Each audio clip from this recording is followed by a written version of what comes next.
Hola, yo soy Carla y bienvenidas y bienvenidos a un nuevo episodio de Estación Global. Hoy, como siempre, me acompañan Alfredo y Viri.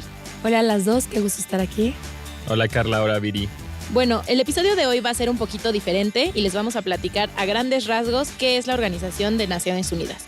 Esto porque la hemos mencionado a ella y a muchos de sus órganos en varios episodios y nos gustaría que tuvieran un poquito más de antecedente y contexto para entender mejor los temas. Once Digital presenta Estación Global. Explicamos los acontecimientos internacionales más importantes de la actualidad. Bueno, para empezar, yo les quiero contar que esta organización empezó a existir el 24 de octubre de 1945 al terminar la Segunda Guerra Mundial. Es la mayor organización internacional existente y su propósito principal es mantener la paz y la seguridad internacional. Tiene varias sedes, la principal está en Nueva York, pero también tiene en Ginebra, Suiza, Nairobi, Kenia y Viena, Austria, pues como que las oficinas de varios de sus organismos. Una pregunta muy común o duda que a mí me surge es de dónde sacan dinero o sí, cómo se fondean. Y la respuesta es que tienen contribuciones voluntarias de los Estados miembros. Obviamente no es una cuota fija, diferentes estados dan distintas cifras de dinero. Entre los mayores contribuyentes están la Unión Europea y Estados Unidos. Según lo que yo entiendo, es una fórmula súper compleja entre como el Producto Interno Bruto de cada país, la población y el monto que tienen de deuda. Claro, pero, o sea, a eso me refiero que no es un monto fijo, sino que cada país da con base en sus posibilidades y en sus... Sí. El 74% es de los países y el resto es de organizaciones no gubernamentales, de fundaciones o diversas entidades nacionales. multinacionales. Sí, exacto. Como les he comentado en varios capítulos, cuenta con 193 estados miembros que básicamente lo que hacen es deliberar y platicar respecto a distintos temas en los diferentes comités que la conforman, exacto. Tiene algo llamado órganos principales, que como lo dice su nombre, son los órganos centrales de la ONU, por así decirlo, en los que se encuentra la Asamblea General, que es donde están representados todos, el Consejo de Seguridad, ECOSOC, que es el Consejo Económico y Social, y la Corte Internacional de Justicia, entre otros. Hay otros organismos principales. En el Consejo de Seguridad hay 5 miembros permanentes, que también los hemos mencionado en este podcast, que son Reino Unido, Estados Unidos, Francia, Rusia y China. Y también surge mucho la duda de por qué ellos son los 5 miembros principales. Y la realidad es que estos son los 5 países que se juntaron de agosto a octubre de 1944 para decidir cuáles iban a ser los propósitos de la organización y con base a qué se iba a firmar la Carta de las Naciones Unidas, que es bajo la que se rige la organización.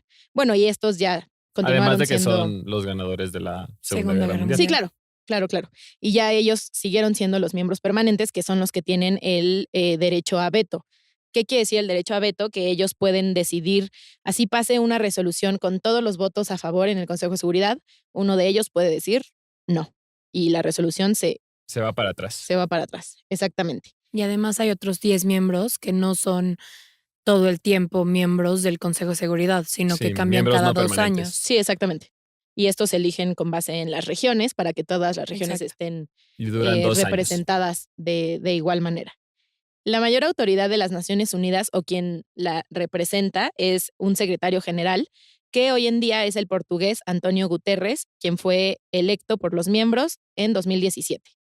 Bueno, la ONU tiene, como ya mencionamos, bastantes organismos o comités en los que se discuten o se deliberan distintos temas, como derechos humanos, refugiados, desarrollo, salud, medio ambiente. Está la UNESCO, que habla de educación, ciencia y cultura, y está la UNICEF, que es para la infancia.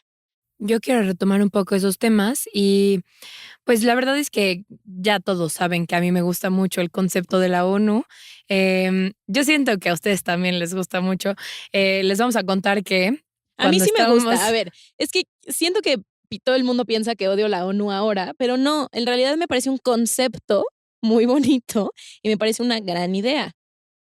Y sí listo. lo es una gran idea y es un concepto muy bonito y estoy de acuerdo que hoy en día tiene múltiples fallas, pero a la vez siento que tiene muchísimos más logros que fallas. Cuéntanos de esos logros, Viri, por favor. Está bien, ahondaré en los logros de la ONU. Solo quiero hacer un disclaimer de que los 3 estuvimos en Moon cuando estábamos en la universidad. Modelos de Naciones Unidas. Modelos de Naciones Unidas. Es decir, estamos de acuerdo en algo. ¿Y Sí. qué es ese algo? Ese algo es que es muy bonita, mi querida ONU.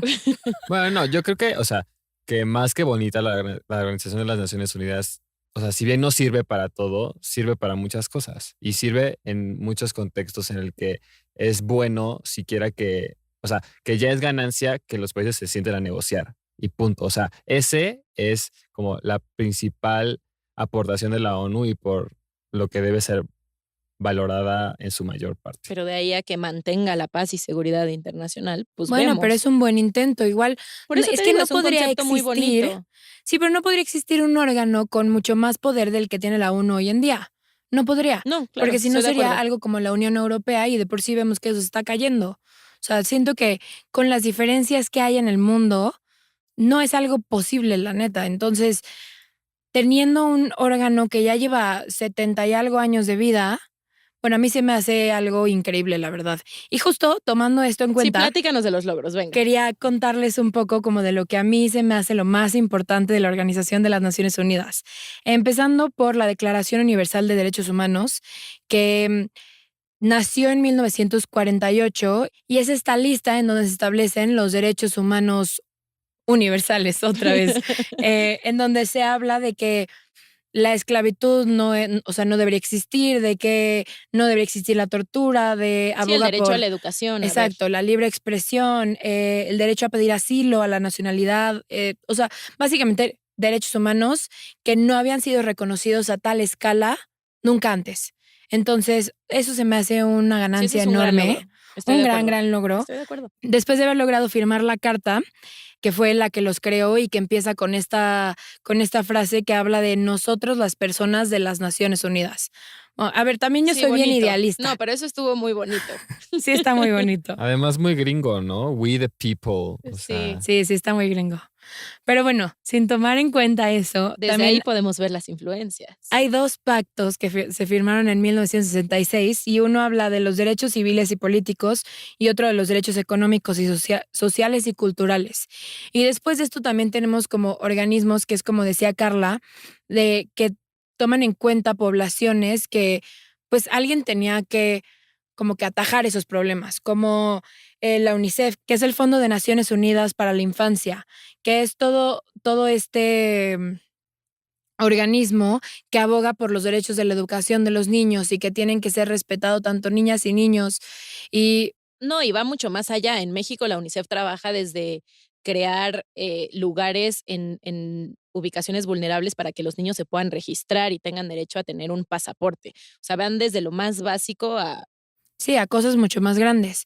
También tenemos el Alto Comisionado de Naciones Unidas para los Refugiados, que es la ACNUR, que empezó a funcionar en el 51 y su objetivo es garantizar que todas las personas tengan derecho a buscar asilo y encontrar refugio en diferentes, o sea, que si su estado no los quiere como, bueno, no es que no los quiera, no les propicia este lugar seguro para vivir y como desarrollarse como seres humanos, encuentren un lugar donde sí puedan hacerlo. Lo cual, tomando en cuenta todo lo que está pasando hoy en día en el mundo, es un organismo súper importante. ¿Estamos de acuerdo?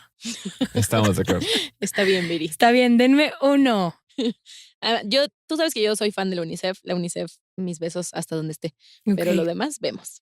Después tenemos algo más que se llama el Fondo de Población, que es el UNFPA, que aboga por embarazos deseados, nacimientos seguros, es decir, todo este problema que también estamos viendo hoy en día y sobre todo en naciones en vías de desarrollo. También está el Programa Mundial de Alimentos, la WFP, que lucha contra el hambre mundial, que puede ser que obviamente, bueno, a la fecha no es algo que está erradicado, pero que sí está atacando y este programa proporciona asistencia alimentaria en emergencias y trabaja con las comunidades para mejorar la nutrición de las personas. Y en 2020 salió esta cifra que en cualquier día el programa tiene alrededor de 5,600 camiones, 20 barcos y 92 aviones en movimiento que entregan alimento y otra asistencia a aquellos que más lo necesitan. Es decir, puede ser que no veamos estas acciones tanto a nivel nacional, pero lo podemos ver a nivel individuo y cómo afecta y mejora la vida de estas personas. Por otro lado, y ya por último, para ceder la palabra, me gustaría mencionar ciertos programas que que a mí se me hacen excelentes en el campo de educación, ciencia y cultura como la UNESCO, la protección a la niñez, como ya lo mencionamos, que es la UNICEF, la salud, que es la OMS, más en el contexto de COVID-19, la alimentación, que es la FAO, el combate al cambio climático, que es la UNFCCC, y la protección a los derechos humanos, que es la OHCHR. Y por mencionar algunos de ellos, o sea, hay Sí, más. hay muchísimos más. Sí, exacto. Y quiero decirte que sí te compro todo lo que me dijiste, amiga. Muchas Todo está gracias, bien. estoy muy emocionada. Bueno, y para seguir con este tema, también les quiero explicar algunas de las críticas más comunes o más relevantes que se presentan a la hora de hablar de las Naciones Unidas. Obviamente, como ya lo han escuchado en su podcast favorito, una de las principales críticas que surgen con respecto a las Naciones Unidas es su esfera de acción, ¿no? Como cuál es hasta qué punto puede llegar Naciones Unidas en un conflicto armado o en una guerra económica o de Sí, que aranceles es entre importante países. mencionarles que en la mayoría de los comités que mencionó Viri, la ONU se rige a través de recomendaciones. O sea, la ONU puede exhortar a un país a tomar cierta acción, recomendar a un país tomar otra acción, pero en realidad no puede, Sí, la única vinculante es el Consejo de Seguridad. sí, no puede obligar a que un país tome una acción, que es parte de mi queja y es Exacto, exacto. Ese es como la explicación, ¿no? Las Naciones Unidas solamente pueden llegar hasta donde llega la soberanía y la autonomía de los países que la conforman, que ese es el poder que tiene y el poder que se le confirió. No puede ir más allá de los estatutos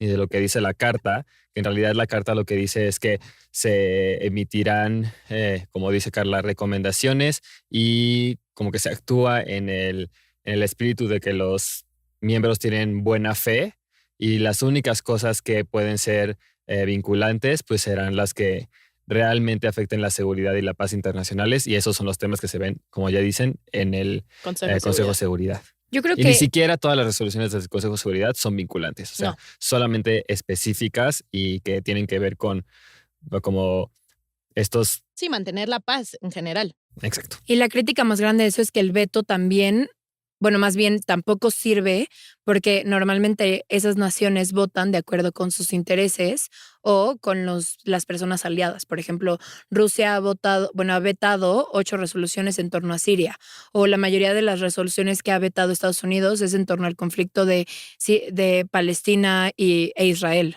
Sí, exacto. Y es un tema bastante importante porque también existen muchas propuestas de cómo solucionarlo, ¿no? Entonces, tanto existen países que quieren eliminar a los miembros permanentes del Consejo de Seguridad y que esta figura ya no exista.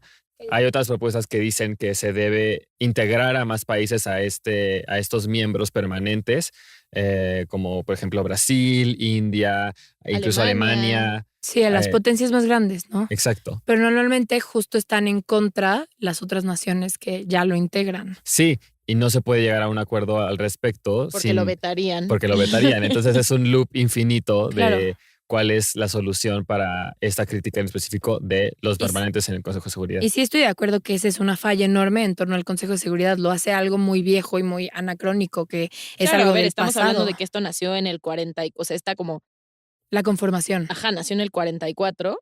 Sí, claro.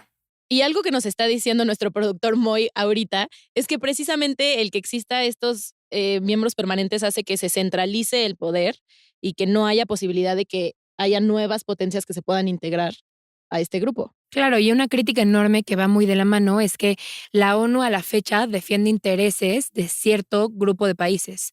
Y lo entiendo perfecto, estoy súper de acuerdo que hay muchas críticas que podrían cambiar y que podrían mejorar el funcionamiento de la organización. Es que precisamente a esto, ya lo había mencionado en algún capítulo, que yo siento que las Naciones Unidas actúan súper de acuerdo a Estados Unidos. ¿Por qué? Porque Estados Unidos, aparte de ser un miembro permanente, les da muchísimo dinero, tienen su sede principal en Estados Unidos, entonces claramente se mueve conforme a sus intereses y a nadie le conviene echarse a Estados Unidos como enemigo. Claro. Entonces, en realidad no está siendo un organismo imparcial ni... Claro, y chance esto funcionaba mucho más hace unos 30, 40 años, donde el mundo se regía por menos países y estaba este problema o sea, como que el mayor problema era Estados Unidos contra la Rusia. Unión, exacto, contra la Unión Soviética. Pero hoy en día que ya hay muchísimos más países tomando esta batuta y que ya no es un órgano, bueno, más bien como un orden mundial entre dos países, pues sí es algo muy problemático y lo entiendo perfecto. Y sí es muy criticable. Pero creo que es parte, o sea, es el problema y la solución, ¿sabes? O sea, es parte integral todo. O sea, tanto se forman los conflictos en Naciones Unidas por parte de sus miembros y ahí se busca llegar a la resolución y eso es como lo más valioso al final. Y tal vez no van a resolver todos los problemas del mundo porque o sea, eso es imposible, o sea, verdaderamente imposible. Todos los días pasa algo nuevo, todos los días hay fricciones entre países y entre poderes que ni nos imaginamos y al final lo que vale es que existe este foro para discutir las cosas. Claro, y como dices, con nuevas soluciones hay nuevos problemas. Por ejemplo, o sea, sin la OMS ahorita no tendríamos COVAX, que es este organismo que le lleva vacunas a países que no podrían tener vacunas de otra manera. Y entiendo que ahorita la crítica más grande es que la distribución de vacunas es algo inequitativo y que la mayoría de los países más ricos tienen más vacunas y su población está muchísimo más vacunada.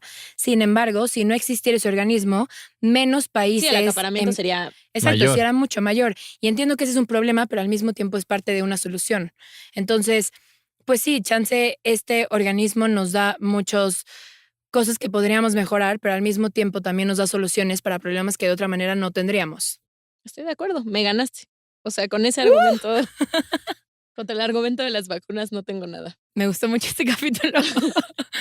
Yo creo que algo muy criticable y a la vez, la verdad ni siquiera sé dónde me posiciono al respecto, es los problemas que han tenido en torno a los cascos azules. Eso iba a decir, claro, quería hablar de Las estas misiones ayudas. de mantenimiento de la paz. Ajá, ¿no? Y misiones humanitarias, ¿no? Les llaman también. Sí. Les platicamos que son los cascos azules, son estas misiones que mandan a lugares en conflicto que van a ayudar ya sea medicinas, doctores. Son misiones de mantenimiento de la paz. Sí, también son soldados, ¿no? Sí, exacto, son soldados. Y han sido muy criticados porque han habido muchos problemas en torno a ellos en cosas como el genocidio de Ruanda y cosas así.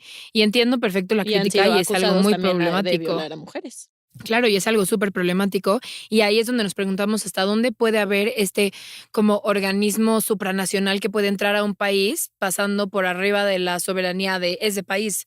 Sí, y aparte si fuera este organismo que está llegando y en 10 días ya Claro, resolvió ¿qué tan el útil conflicto, es? pero en realidad están llegando a no hacer nada, a violar mujeres, a... No sé si así hayan sido todos los casos, la verdad. No, por supuesto que no. A ver, yo estoy haciendo una generalización horrible, pero sí es algo que me parece gravísimo, más cuando Sí, estás claro. confiando la paz a este organismo que está llegando a... Claro, No, pero yo creo que ahí, por ejemplo, la solución sería regular muchísimo más a los cascos azules. O, bueno, seguramente hay protocolos que ya han por puesto en supuesto, a pie. ver, ha de ser dificilísimo tú como persona llegar a ser un casco azul, o Claro. sea, seguro. Y eso no hace que tengas un comportamiento intachable, claramente. Eso nada lo garantiza. Nada. Seguramente seguiremos platicando de las Naciones Unidas a lo largo de todos los capítulos, porque la verdad es que están súper involucrados. En el multilateralismo del mundo. Sí. Bueno, y sabemos que existen otros organismos como la OTAN o la OEA o organismos regionales, pero estamos de acuerdo que ninguno tiene el alcance que tiene las Naciones Unidas. No, para nada. O sea, en ese sentido, la ONU es un órgano único en su existencia porque es de tal tamaño y su alcance es tal y sus miembros son de tal cantidad que o sea, incluso imaginarse otra organización parecida sería obsoleto. O sea, no funcionaría. O sea, no es ni siquiera posible ni pensable.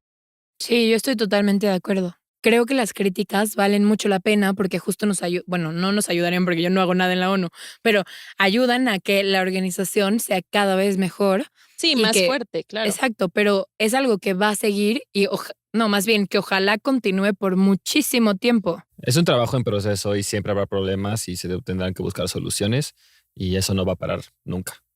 Bueno, y hasta aquí llegamos con el episodio de hoy. Esperemos les haya gustado, aunque haya sido un poquito diferente. Les recordamos seguirnos en nuestras redes como @canal11tv y escucharnos por las plataformas de Spotify, YouTube, iHeartRadio y Apple Podcasts. Hasta Hasta la la próxima. 11 Digital presentó Estación Global. Las opiniones vertidas en este programa son responsabilidad de quienes las emiten. El 11 las ha incluido en apoyo a la libertad de expresión y el respeto a la pluralidad. Moderado por Carla Pausic, Alfredo Góngora y Viridiana Hernández. Coordinación de producción, Daniela Cuapio y Moisés Romero. Diseño sonoro y postproducción, Franco González. Con una investigación de Viridiana Hernández.